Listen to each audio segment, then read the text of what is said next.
Okay, we're going to Steps Wine Bar and Cafe, Friday Harbor, with the chef owner Madden Surbaugh. But first, we got to talk to Monique Elfman from Redmond, who did the recommendations here. Monique, I did. Now you recommended, and I honestly don't know if I could go into a restaurant and sit down and order this, not knowing anything about it, but Szechuan pork belly with melon, red onions, and cashews. What did you think when the first time you ordered it? Well, it's pretty daunting to think of pork belly because you conjure up all these ideas, but I've had it. I've had a lot of his pork dishes, which are fabulous. All of his dishes are good, but this one really stood out in my mind. Very flavorful, very tender. Lots of different Tastes and well, tastes and flavors and textures. With the cashews, you've got the Szechuan peppers are absolutely just explode in your mouth. Fresh fruit, the sweetness of the fruit, the salty, spicy spices that he marinates it in. Absolutely wonderful. She's getting hungry. Oh, I am getting hungry. I can't wait to taste this. Monique, I'm going to ask you to step out, and we'll bring you back in to taste this. I can't wait. Thanks. And this, of course, is Madden Surbaugh. Madden, nice to have you here with us. Thank you. It's great to be here. This is pork belly, right? This is pork belly. Why does it remind me of bacon? Well, this is actually the piece of meat that bacon is made from. So this is about a half a cup each for about a little over a pound piece of pork belly. And then we've got a tablespoon of crushed white peppers, corns, a tablespoon of crushed Szechuan peppercorns, and a tablespoon of crushed black peppercorns. We're just going to mix those up a little bit. The idea here is this is actually going to season the pork, flavor it, and also help to draw out a little bit of the moisture and get it nice and set and firm. So, take our pork. What we want to do is we actually want to massage our seasoning mixture into the meat. Okay. And so this is, think of it, this is actually massaging it in. Well, as you're massaging that pork, Madden, yes. Maybe you could tell us, I didn't mean to cut you off before, about the pork itself, where it comes from. So well, as you work it, tell me about that pig. I'm blessed to be in the San Juan Islands. We happen to have some of the greatest pork that I've ever had a chance to work with coming directly to us from the Nick and Sarah Jones over on Lopez Island, the Jones family farm. It's just phenomenal. It's a grass-fed pork. The flavor, the texture, everything about it is just wonderful. And it's one of those things that once I tasted it, I've just never been able to go back to almost anywhere else. Kind of spread the menu open and said just about anything, huh? So after this sits for a while, and how much of a while? So this is actually going to sit overnight. So you would just wrap this up and let it sit overnight, and then the next day you would take it out.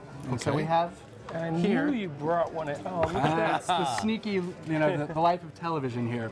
And so the next day you have this, and you can see that a little bit of moisture has come out, the salt and sugar sort of broken down, and you can smell that it actually smells of the Szechuan peppercorns and things. So then what you do is you want to go ahead and rinse the pork off. So you get all of that salt and seasoning off. Okay. And I think you have another one that is actually rinsed. Right here. Right here. Now this one's been rinsed off, right? This has been cured overnight and rinsed. You can still see that it's been you can. Yeah. Three bellies, no waiting. And now this goes into the oven, if I'm not mistaken. This does go into the oven. And so what we're going to do is we're actually going to go ahead and do a roasting of this. It's a slow temperature roasting. You want to go ahead and roast this at about 300 degrees for anywhere from 90 minutes to 2 hours. Okay. It's just going to depend. Take it out, go ahead and cut a little piece off and taste it. And what you're trying to do is the meat itself will actually get tender. You're getting a lot of the fat to actually come out of it. Right. Well, it smells like a luau over here. Oh, so all of a sudden there's this gorgeous thing. So this is the magic of television. This is beautiful. And that sugar helps that browning reaction, I guess. It does. Good. And you don't want it to get it too brown on this initial roasting. So, well, how about if we start prepping the garnish to go with it? Let's do that. Okay, thank you. It reminds me of this as if you slow roasted a big slab of bacon without slicing it. Absolutely. Okay. And so originally this dish was developed with the local island products. In the summertime we have access to these amazing melons, chilies, onions, things like that. And so we did a salad while out of we that. talk. Since melons are out of season at this time of year, we're going to go ahead and use tropical fruits because they're actually what's in season. And you can use any fruit that's in season, just make sure that it's seasonal. If you've got apples or citrus fruit, any of those things can be substituted within this recipe. So, well, as you know, Madden, I spent 12 years in Friday Harbor, and I was cooking in a restaurant the whole time I was there, and I had the same experience. I could really highlight those local flavors by augmenting them with whatever I could find that would really make them stand out. And very, very often when local fruit wasn't in season, like you, I was sort of drawn to the tropical stuff. So, yeah, it's, you know, and that's, for me, just as far as the cooking that I do, it's all about highlighting a flavor of specific things. It's not heavy sauces, it's not about lots of things going on, it's about really being specific and taking an amazing product and trying to really show it off for what it is. So we're going to put our mango slices in here. We'll have papaya slices here in a minute. We've got red onion sliced up here. As you know, like Nootka Rose and Blue Moon Farm over on Waldron they grow these amazing red torpedo onions, and they're these sort of oblong onions. The sweetness on them is just phenomenal, and they have really great onion flavor.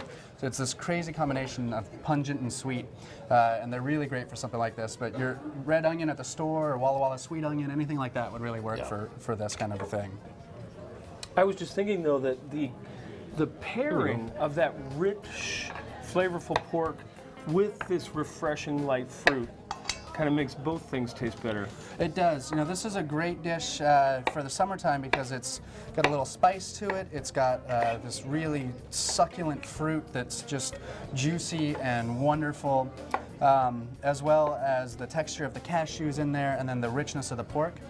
And so to season our salad, what we want to do is we're going to do a mixture of sea salt, a little parsley leaf, and cashews. Okay. But before we do that, because that's going to start getting those juices going in there, we want to go ahead and slice our pork belly up.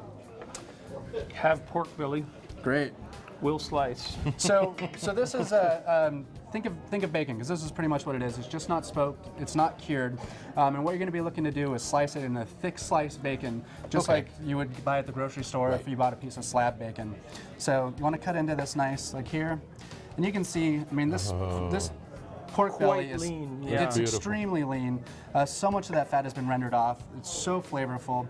And this is unlike any pork that I've gotten a chance to work with anywhere else. I love the fact that you buy from those local farms, and I think that when the animal led a good life, you can really get that on the plate. Yeah, exactly. And, you know, it's about community, and it's about, and I'll take that sizzle plate right there, actually. Okay, so what are a couple of different ways you might present this at the table? Well, first up, what we're going to do is we're actually going to put this back into the oven. One last little cooking here. And so what this does is it crisps it up, and it does one last rendering of the fats on there. So it actually, again, makes it even more lean. So beautiful. I would just want to eat it right now. Okay. And I think that we have one right there that actually is rendered off and ready to go. Okay. So this is, you can see just the size difference as the cooking process has gone along. To start from a piece this size and end up with a small piece. Okay, well, let's bring Monique back in here. We're getting ready, Monique, and I know you want to be the first one. So this is a Florida salt. Good. Just a nice sea salt. Parsley leaves. People have a hard time with parsley. They think of it as just a garnish.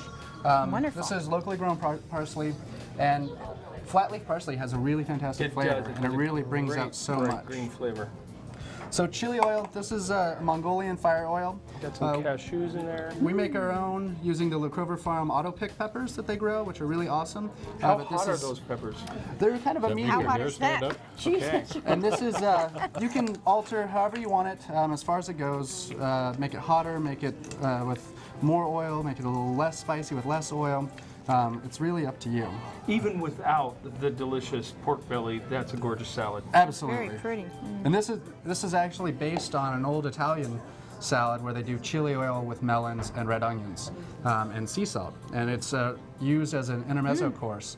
It's just a really great course that can really make it taste great. Myself back here, trying to resist. So there we go. Ooh. It's easy to imagine this with almost any fruit in season. Yeah, with pears. You talk about tender. Ooh, I just Monique cut it with a that spoon. with a spoon. Not a knife, a spoon. Hopefully not too spicy for you. Okay. I'm busy.